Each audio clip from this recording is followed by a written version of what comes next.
Well, as we head into the 4th of July weekend, I guess you can call it that, this weekend, since 4th of July is in the middle of the week next week, we are going to be looking at kind of a roller coaster as far as not only temperature, humidity, but also refreshingness is concerned here. Here's what we're dealing with out the door for this morning. I am tracking the potential for some severe storms that could develop later on this afternoon.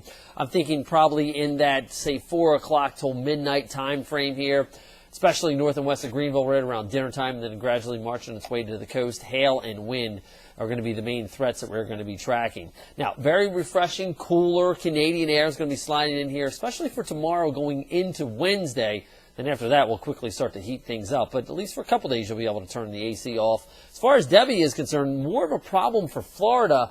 Very little impact on us here in Eastern Carolina. With one little caveat. We'll talk about that coming your way in just a minute. Here is what we're looking at. Our Storm Track 12 threat tracker is concerning again. Not so much the wind and the hail that we're going to be dealing with as far as the potential for severe weather is concerned, but more so as far as the wind and also the potential for some large hail that could be with us as we go on through the day today. Tornadoes, can't rule out an isolated one, but heavy downpours, damaging winds, and also some large hail. Those will be our main threats, and then after that, we'll keep the Storm Track 12 threat tracker in the low category. Now, speaking of threats, one thing we were dealing with last week was the smoke from the wildfire in Craven County. Still continue with code orange right around Onslow, Carteret, Craven, Pamlico County for the day today with the reduced area of size here. At least we're not in code red. But also we've gotten some rain and storms in the neighborhood over the weekend to kind of help beat that wildfire down. Another hot and humid day today, though. Looking for strong thunderstorms to develop. As I always say, you get the steam, you're going to get the storms, and that's what we'll see for the afternoon hours. Upper 80s to near that 90-degree mark with a gusty southwesterly wind. Overnight tonight, those storms will be strong early up to about midnight or so along the beaches and gradually taper off. Still warm and humid, though. Temperatures into the upper 70s upper 60s and low 70s at the beaches. Talking about maybe some mid-70s inland spots. Maybe a few clouds left along the coast early tomorrow morning. Then otherwise will become partly cloudy by the afternoon. Looking for highs tomorrow in the upper 70s and low 80s. And definitely less humid conditions around for the daytime hours tomorrow than what we're going to be experiencing today. All right, as far as Debby is concerned, just tremendous amounts of rainfall along the Gulf Coast states and Florida. And we kind of said last week this is going to be a slow process to get going. And guess what? It's going to be even slower to resolve here for us as we go and look at the system practically stalled out. Now, in around Florida itself, we had 18 potential tornadoes reported yesterday because of the circulation around Debby was bringing all that rich tropical moisture inland. And most of the action was tornadoes. Very few other wind damage reports other than potential tornadoes. You can see the low-level center of the storm kind of circulating out here in the Gulf of Mexico as we speak right now.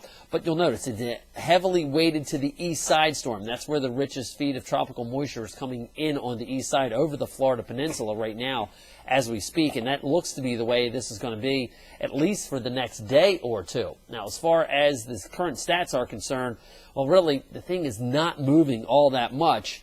Not really intensifying, so I guess that's a good thing. Located at 28.6 north and 85.8 west with wind gusts up to 58 miles an hour after barely being a 50-mile-an-hour storm.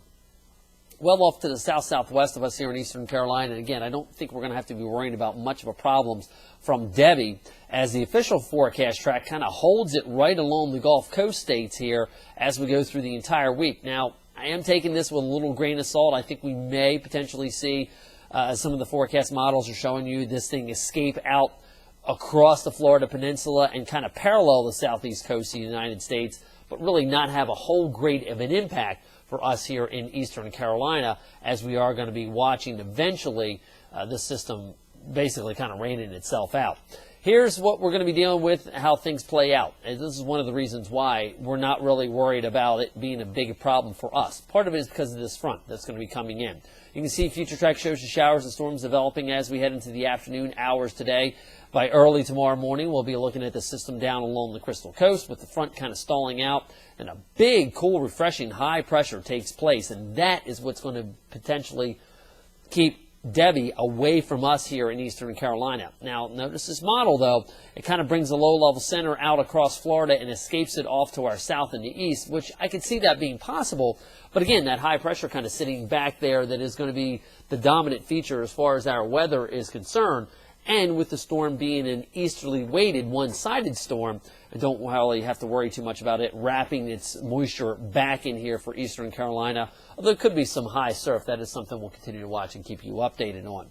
As far as the rainfall is concerned today, well, it really kind of depends on where the storms ultimately fire up. I think north and west of Greenville first, and then gradually making their way down towards the coastline as we head overnight tonight going into tomorrow. Definitely less humid, more cooler weather coming our way as we go into the afternoon hours tomorrow. Barely near 80 degrees for the top temperature. Seasonal levels with sunshine in here on Wednesday. And then the heat furnace really starts to get pumped in here as an upper level ridge sits right over us. And I think by the end of this week, we potentially could be near that 100-degree mark for some of the deeper inland spots, just in time for the 4th of July holiday weekend. I'm Storm Track 12 meteorologist Les Still.